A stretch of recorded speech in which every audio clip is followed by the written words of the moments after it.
عاطفه کبیری عزیز متولد 18 تیر 1374 فعالیت خودش رو 13 سال پیش از یه آرایشگاه زیرپله شروع کرد. آموزش‌های اولیه رو با دیدن چند تا کلیپ آموزشی شروع میکنه. از چند ماه کار کردن با فروختن علنگوهایی که پس‌انداز کرده بود، یک دوره آموزشی رو خرید و تونست کارش رو ارتقا بده و کم کم توی یک سالن ثابت مستقر شد. از اون با پس‌انداز 9 ماه کارکرد خودش به روسیه رفت و باز هم کارش رو ارتقا داد.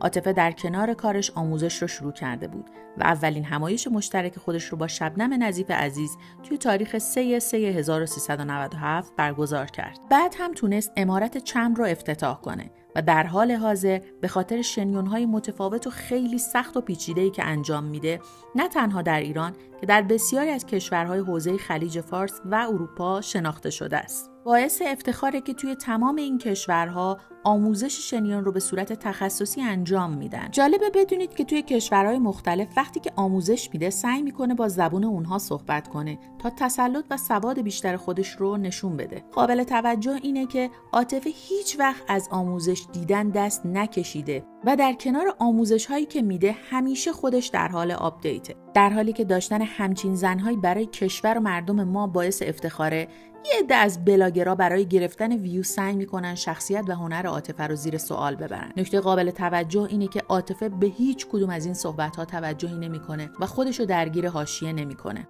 یاد بگیریم که در کنار آپدیت‌ها و آموزش‌های حوزه کاریمون ما هم روی شخصیتمون کار کنیم که موفقیت در گروه حاشیه نیست.